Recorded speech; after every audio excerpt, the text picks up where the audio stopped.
56 membres constituent le nouveau gouvernement. 14 femmes font partie de l'exécutif national. Connaissez-vous vraiment ces nouveaux vice-premiers ministres, ministres d'État, ministres délégués et vice-ministres?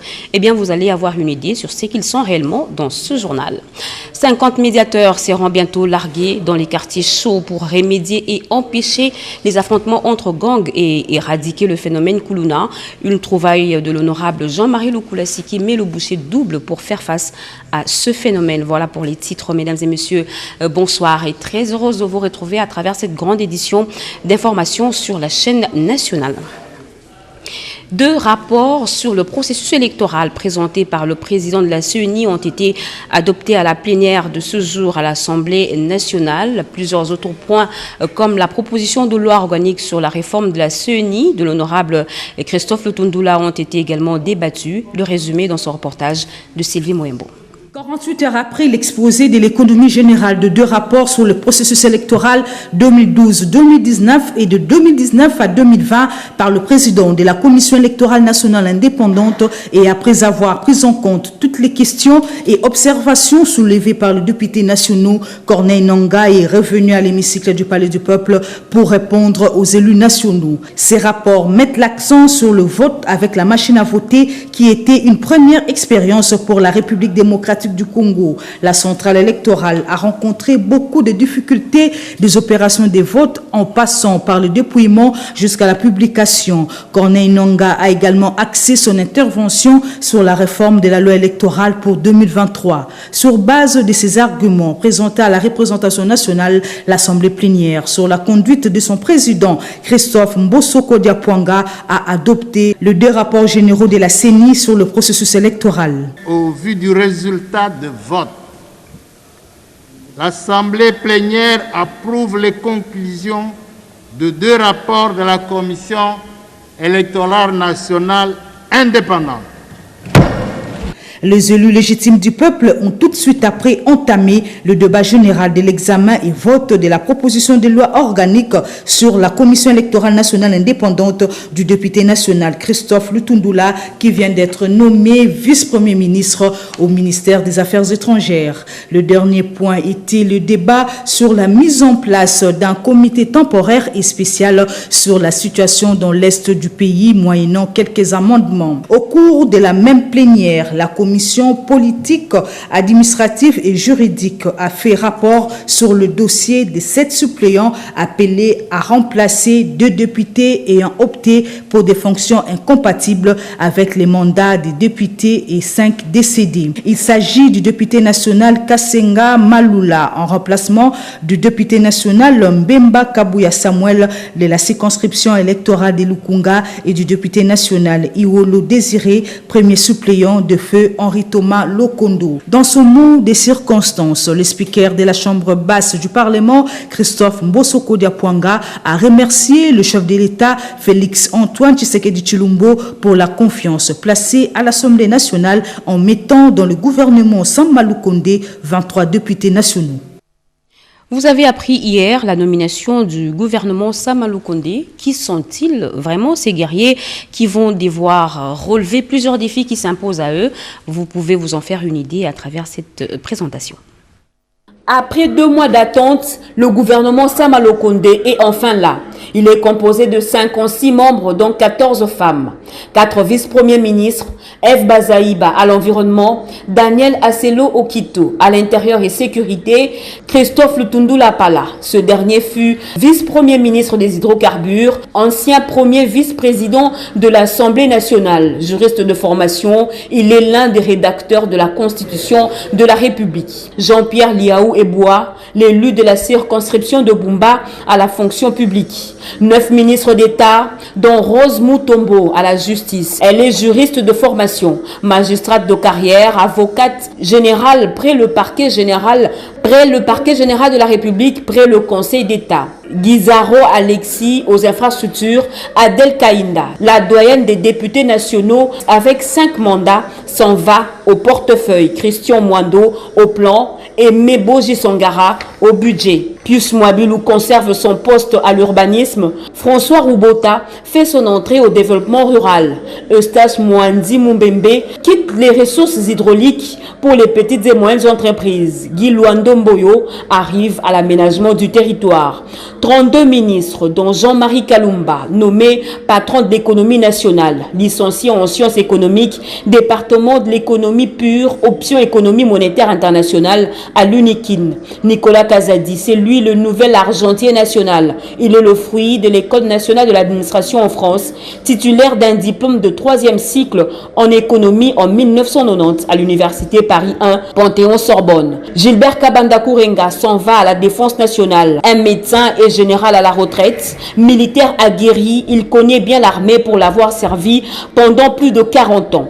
Claudine Doussinkembe, ministre de l'Emploi, Travail et Prévoyance sociale, économiste de formation, ancienne conseillère en charge de l'inspection du travail au cabinet du ministre de l'Emploi et administrateur délégué général adjoint à l'INPP. Jean-Lucien Boussatomba garde son portefeuille au commerce extérieur. Même situation pour Julien Paloukou Kaongia qui reste au ministère de l'Industrie. Patrick Mouyaya devient patron des médias et porte-parole du gouvernement. Modero Simba arrive comme ministre du Tourisme. José Mpanda reste à la recherche scientifique. Modeste Moutinga fait son entrée aux affaires sociales et solidarité nationale. Kipoulou Antoinette s'en va à la formation professionnelle et métier. Antoinette Samba arrive aux mines et Gisèle Ndaya au genre, famille et enfants. Molendo Sakombi conserve son portefeuille aux affaires foncières. Karoumé Anne-Marie, elle, est nommée ministre des Relations avec le Parlement. La ministre déléguée aux affaires sociales, personnes vivant avec handicap, Irène Essamba, garde son poste. Une femme aussi devient ministre près le président, Manouani Nanana. 11 vice-ministres, Godard Motemo Naomine et qui la marque, juriste de formation, directeur de cabinet du président du Sénat, est nommé au transport. Mais aussi Aminata Namasia, la plus jeune membre de ce gouvernement, l'élu de Bambessa, est désormais la vice-ministre de l'EPST. Ce gouvernement de l'Union sacrée de la Nation a pour mission de répondre promptement aux problèmes sociaux et sécuritaires qui rongent la population congolaise. Et ce communiqué de l'honorable Guy Luando Mboyo, Excellence, Monsieur le Président de la République, chef de l'État, Félix-Antoine Tshisekedi Tshilombo, permettez-moi, devant la nation tout entière, de vous adresser mes sincères remerciements en mon nom propre et en celui de ma famille pour le choix porté sur ma modeste personne en me nommant au poste du ministre d'État, ministre de l'aménagement du territoire. Puis-je, Excellence, Monsieur le Président de la République, vous assurer que je donnerai de mon énergie avec l'aide du Très-Haut sous votre leadership pour servir la nation aux côtés du chef du gouvernement, son Excellence Jean-Michel Samalou Konde Kyenge, afin de matérialiser votre vision dans le secteur de l'aménagement du territoire pour un Congo plus moderne au cœur de l'Afrique. Que Dieu bénisse la République démocratique du Congo. Dr Guy Luando Mboyo, sénateur. Nuit sanglante à Massimanimba, dans la province de Kwilu, plusieurs morts et des dizaines de blessés. Tel est le bilan provisoire de l'accident du bus qui a pris feu à Massamouna sur la route nationale numéro 1. Un des notables de ce coin, Trifon Kinkemulumba, est descendu sur le lieu pour faire le constat et assister certains rescapés. Willy Atunakov et Moke Maluma.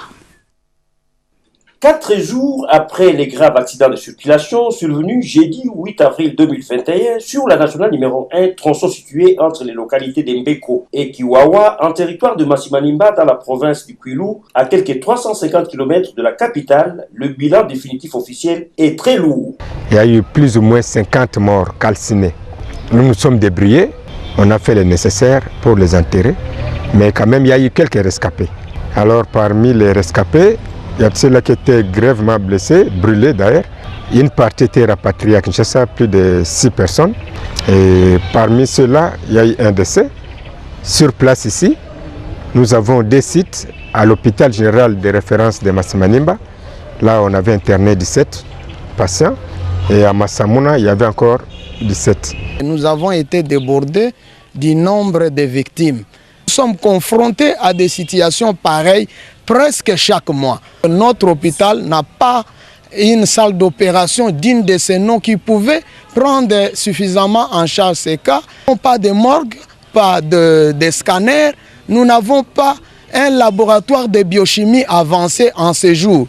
Et puis des banques de sang appropriées où nous pourrions garder un grand nombre d'unités de sang pour secourir ces traumatisés qui nécessitent généralement des transfusions sanguines, mais également des appuis en termes de médicaments. Informés de cette situation préoccupante, les députés nationaux honoraires, professeur Trifon Kinkiemulumba, notable du Kwilu et troisième personnalité du CACH, Cap pour le changement, a effectué lundi 12 avril 2021 une descente à Masimanimba pour réconforter les accidentés encore admis, mais qui sollicitent l'assistance du président de la République, garant de la nation. Je suis venu ici comme le voisin qui assiste à une tragédie, à une horreur qui touche son voisin, que je suis ici affecté.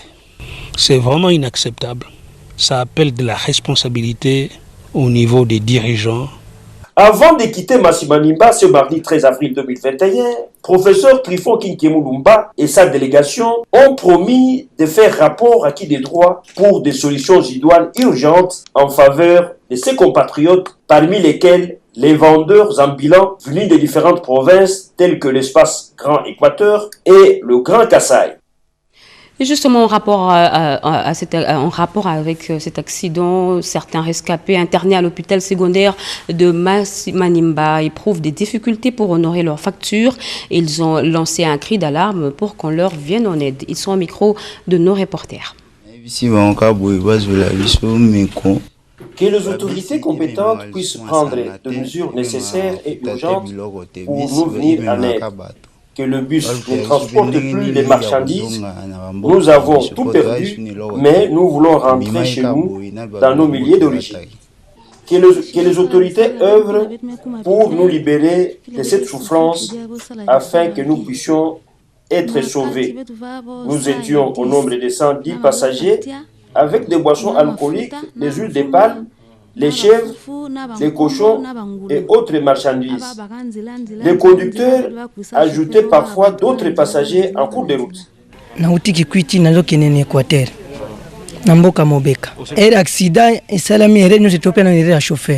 Je revenais de Kikwit pour la localité de Mombeka à l'Équateur.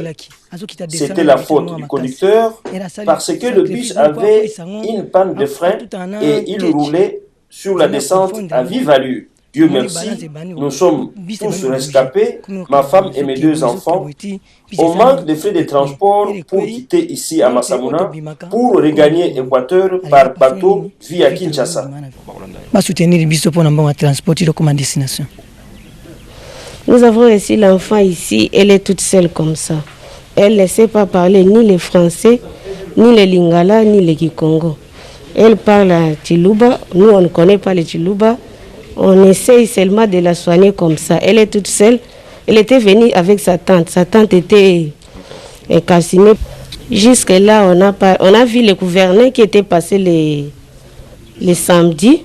Il est passé ici. Il nous a demandé de prendre en charge les malades. Après, on fait la facture pour envoyer. Et il avait laissé quelque chose pour la restauration de ces malades ici. Nous n'avons pas de banque de sang ni la morgue. On est toujours comme ça. Tout à fait autre chose à présent. Le 12 avril 1961, Yuri Gagarin, le cosmonaute russe, effectuait un vol spatial dans l'orbite et c'était un événement mondial. 60 ans se sont écoulés et la commémoration de cet événement heureux a eu lieu aujourd'hui à Kinshasa. Regardez. La communauté scientifique de l'université de Kinshasa a commémoré le 60e anniversaire du premier vol spatial habité effectué par les cosmonautes soviétiques Yuri Gagarin avec une exposition photo qui retrace le parcours réalisé par cet astronaute. Prenant la parole, le recteur de l'université de Kinshasa, le professeur Daniel Ngoma Yanzuzi, a salué l'ambassade de Russie pour le choix porté à la colline inspirée afin d'abriter cet événement. L'université Étant un haut lieu de savoir, c'est donc avec joie que notre comité de gestion a accueilli la proposition d'installer sur notre site universitaire le buste du premier cosmonaute pour ainsi rappeler à nos étudiants et à nos chercheurs les exploits de la technologie et c'est au fait de la bravoure de l'homme. Présent à cette journée, l'ambassadeur de la Fédération des Russes qui s'est réjoui de la réaction positive des autorités académiques d'installer le buste du premier cosmonaute à Kinshasa. Dès qu'il s'agit d'un événement qui est vraiment très important dans l'histoire technologique de notre humanité, c'était vraiment très symbolique d'installer le buste du premier cosmonaute ici à l'UNIKIN. Là, la technologie et les réalisations technologiques, on peut le voir aussi. Avec ce buste, les étudiants et les chercheurs vont se rappeler de la performance technologique de l'homme envoyé dans l'orbite en 1961. Les sociétés de production pétrolière sont réputées grands pollueurs. Au cours d'un séminaire organisé par la Sonaïdroc, elles ont été sensibilisées sur les questions environnementales. Regardez. Sa vision du développement de notre cher et beau pays, la République démocratique du Congo, de son Excellence, Monsieur le Président de la République, Monsieur Félix-Antoine Tshisekedi Tshilombo, a fixé comme objectif de faire du secteur des hydrocarbures l'un des leviers à partir duquel l'économie congolaise va être relancée. C'est dans cette optique qu'il veut voir la Société nationale des hydrocarbures du Congo, Sonaïdroc, jouer un rôle de premier rang, se trouvant ainsi au centre du dispositif mis en place. Cette vision s'articule autour du concept maintes fois rappelé, le peuple d'abord, qui place l'homme congolais au centre de son action. Et pour la Sonaïdroc, nous sommes fiers de constater que nous n'avons mis personne de côté. Tout le monde, dans un cadre presque paritaire, a sa place dans ce programme combien important. C'était l'ouverture de la cérémonie pour la formation de renforcement des capacités des agents et cadres de la Sonaïdroc. Et pour ce séminaire ici, nous avions choisi comme thème, d'abord il y a le management stratégique. Sur le plan managérial, il faut former les cadres de Sonaïdroc. Il y a aussi un thème qui est en relation avec l'environnement. L'environnement des sociétés pétrolières et qui sera développé demain. Dans les entreprises publiques comme la Sonaïdroc, nous avons besoin de managers qui sont vraiment très attrayants, qui sont très actifs, qui puissent apporter un plus pour que cette entreprise puisse aller décoller, aller de l'avant et de l'innovation et des idées nouvelles. Et vous êtes automobiliste à Kinshasa, et bien retenez cette date, le 16 avril prochain. Les contrôleurs routiers appuyés par les éléments de la PNC seront sur la chaussée pour contrôler les documents de véhicules en circulation, en l'occurrence la vignette et le contrôle technique. Joël Makela nous en parle. Sur le contrôle des documents de transport est largement atteint. C'est ce vendredi 16 avril 2021 que des contrôles mixtes, contrôleurs routiers et policiers vont démarrer sur l'ensemble de la ville de Kinshasa. Les conducteurs sont avisés avant de sortir son véhicule. Il faut s'assurer qu'on est en possession de tous ces documents. À ce jour, tous les redevables au paiement de l'autorisation de transport de passagers et de biens, l'identification par autocollant des véhicules commis au transport rémunéré des passagers, la taxe de stationnement, le contrôle technique des véhicules automobiles ainsi que la vignette ont purement et simplement décidé de sécher les services d'assiette et les institutions bancaires destinées à encadrer ces actes et les recettes du trésor urbain.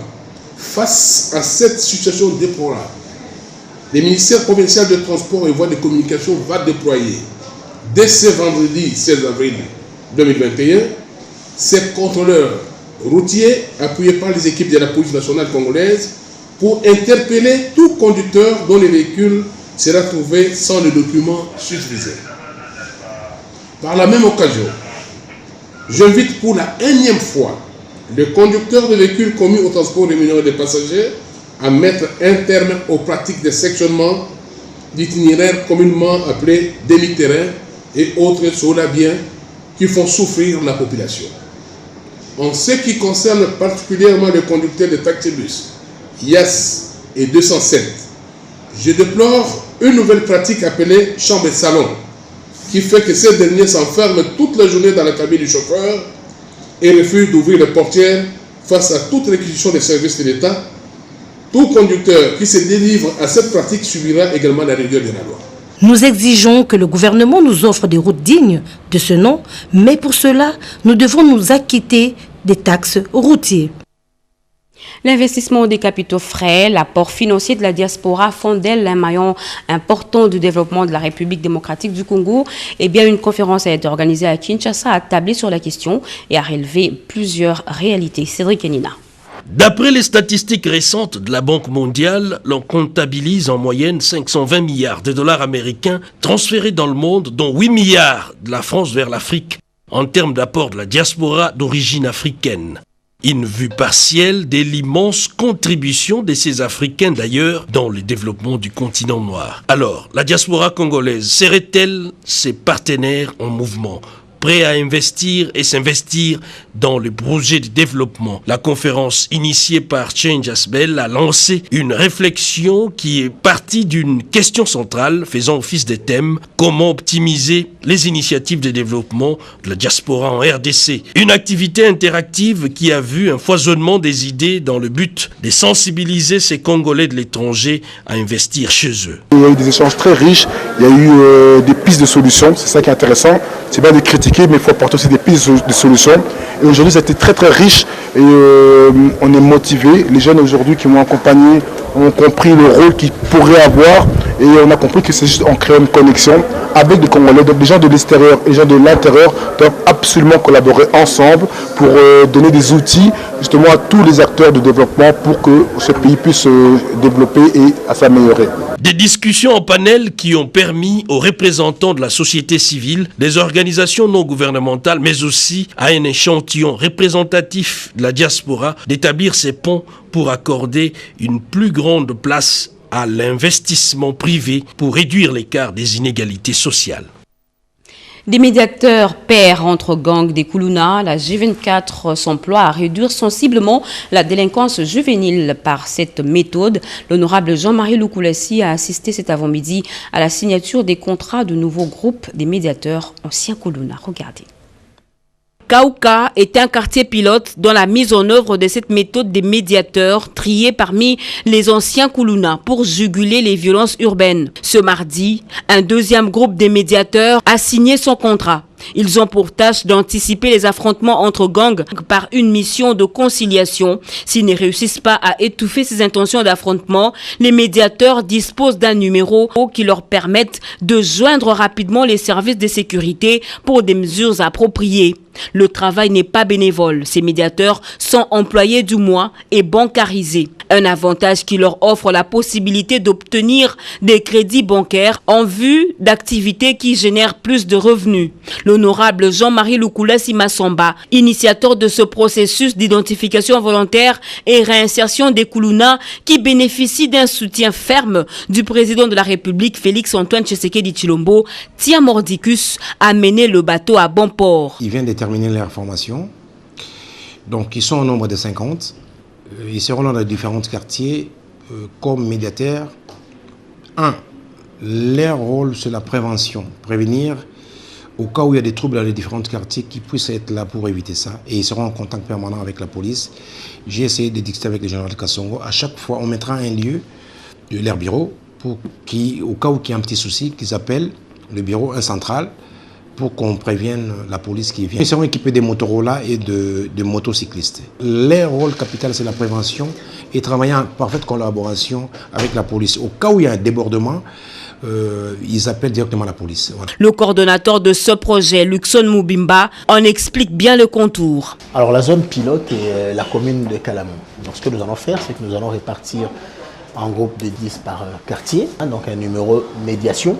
S'il y a un problème, n'importe quel habitant de quartier pourra appeler pour signaler. Il est certes laborieux, mais son initiateur s'y met avec abnégation. Et ce message de félicitations à son Excellence Adel Kainda Maïna Adel, ministre d'État, ministre du portefeuille, et bien la communauté Tchokwe de la RDC réunie au sein de l'association culturelle Tchokwe et Koulivia a appris avec grande joie votre nomination à la haute fonction de ministre d'État, ministre du portefeuille. Les membres de cette communauté apprécient à sa juste valeur l'acte de confiance posé à votre endroit par son Excellence, Monsieur le Président de la République Félix-Antoine Tshisekedi et Tshilombo, et c'est une marque de reconnaissance de vos mérites d'une part et la preuve de vos capacités de rendre des grands services à notre grand pays d'autre part. Que le Dieu Tout-Puissant et les mânes de nos ancêtres veillent sur vous pour que vos prestations dans vos nouvelles fonctions soient les plus brillantes possibles et justifient le regard posé sur vous par le Premier ministre Sama Lukonde fait à Kinshasa le 13 avril 2021 pour la communauté Tchokwe Soni Mukedi, président. La réintégration de la République démocratique du Congo à l'AGOA, les avantages et opportunités de domaine économique en République démocratique du Congo. Ces deux sujets font l'objet d'un séminaire de formation organisé à l'attention des femmes œuvrant dans les entrepreneuriats privés. Regardez. C'est depuis le 22 décembre 2020 que les États-Unis d'Amérique ont décidé de réintégrer la République démocratique du Congo aux préférences commerciales offertes par la loi sur la croissance et les opportunités économiques en Afrique, AGOA en sigle. Une opportunité d'affaires pour le pays de Félix-Antoine Tshisekedi Tshilombo qui sera expliquée aux opérateurs économiques et acteurs du développement congolais au cours de ce séminaire de 3 jours. Des assises organisées sous le parrainage du Collège Commerce International du cabinet du chef de l'État. L'initiative du consortium des réseaux des femmes congolaises, COREFEC en sigle, vise à outiller la femme entrepreneur à s'approprier les principes et les avantages qu'offre l'AGOA. La majorité des participants sont des femmes, oui, parce que ce sont les femmes d'abord qui se sont appropriées les mécanismes AGOA en RDC à partir du plaidoyer jusqu'à la réintégration. Et ne pouvaient pas baisser les bras au moment où le pays a réintégré l'AGOA. Maintenant, ce sont ces femmes-là qui sont actives dans l'entrepreneuriat qui vont faire bénéficier la RDC de ces assises. Mais bien sûr, il faut aussi qu'il y ait l'accompagnement du gouvernement congolais. Parce que les femmes ne pourront pas les faire seules. Il faut que le climat des affaires soit assaini. Le retour de la RDC au mécanisme de l'AGOA fait suite aux progrès réalisés sous le leadership du chef de l'État Félix-Antoine Tshisekedi Tshilombo pour répondre aux critères rigoureux d'éligibilité établis par le Congrès américain. Des efforts du président de la République visant à réformer et à renforcer des institutions démocratiques, mais aussi à protéger les droits de l'homme et la lutte contre la corruption. Pour le conseiller principal au Collège Commerce International, le politique a fait son travail. Il revient maintenant aux opérateurs économiques de relayer l'action de l'autorité suprême. Pour nous, c'est la deuxième étape. La première étape, c'était la grande bataille que nous avons menée pour répondre aux critères d'éligibilité à l'AGOA. Et maintenant, nous entamons la deuxième étape. La deuxième étape, c'est la mise en marche de l'AGOA. On ne peut pas appliquer l'AGOA sans que les entrepreneurs ne soient éduqués et informés. Et cette formation, c'est pour leur apprendre comment produire, comment commercer dans le cas de l'AGOA. Alors, donc maintenant, nous devons tout faire pour arriver à produire plus et à exporter plus. La loi américaine sur la croissance et les opportunités économiques en Afrique, AGOA, va permettre à la République démocratique du Congo à avoir accès aux marchés américains sans payer les frais de douane. Parmi les orateurs annoncés figurent les anciens ambassadeurs américains Herman Cohen et Stephen Land qui interviendront en visioconférence. Et en nouvelle, 2300 km, c'est la longueur du nouveau réseau de fibre optique que Orange RDC Liquide Intelligent Technologies vient de finaliser, partant de la ville de Kasumbalesa jusqu'à Inga, en traversant 9 autres villes à travers tous les pays de l'Est à l'Ouest. Ce projet de 20 millions de dollars américains débuté en 2020 arrive aujourd'hui à son terme. Une telle route numérique qui connecte la RDC au reste de l'Afrique et du monde est une première. Cette route relie Mwanda par câble sous-marin WAX en traversant Kinshasa jusqu'à Lubumbashi et connecte également la Zambie. Grâce à ce projet commun, Orange sera en mesure d'offrir un Internet haut débit, réduire la fracture numérique et offrir une expérience client augmentée. Liquide Intelligent et Technologies, de son côté, renforce ses capacités en infrastructure pour établir un acteur de premier choix sur le marché de gros en connectivité. La République démocratique du Congo est un pays continent avec une forte demande en besoin de connectivité et voilà pourquoi il faut une multiplication des initiatives similaires pour réduire la fracture numérique et améliorer le taux de couverture en République démocratique du Congo, a relevé le DG de Orange RDC. Pour Liquide Intelligent Technologies, les ambitions des déploiements d'infrastructures pour mailler la RDC et l'Afrique doivent se poursuivre et ce partenariat est une avancée importante. La pénurie d'eau à Kinshasa ne donne aucun répit à la régie des eaux. Sur sa station Ndjili, 2 nouvelles pompes sont en cours d'installation. Les ingénieurs y travaillent d'arrache-pied. Serge Mata et Fiston Mounouma nous en parlent.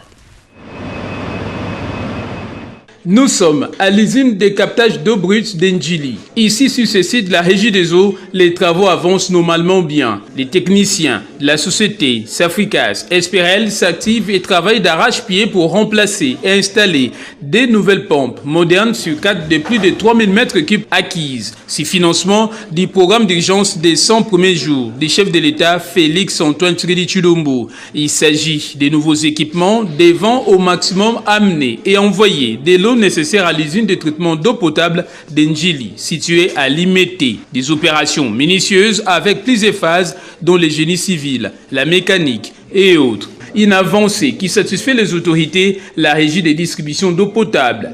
Ce sont des grosses machines et ces machines-là sont très sensibles.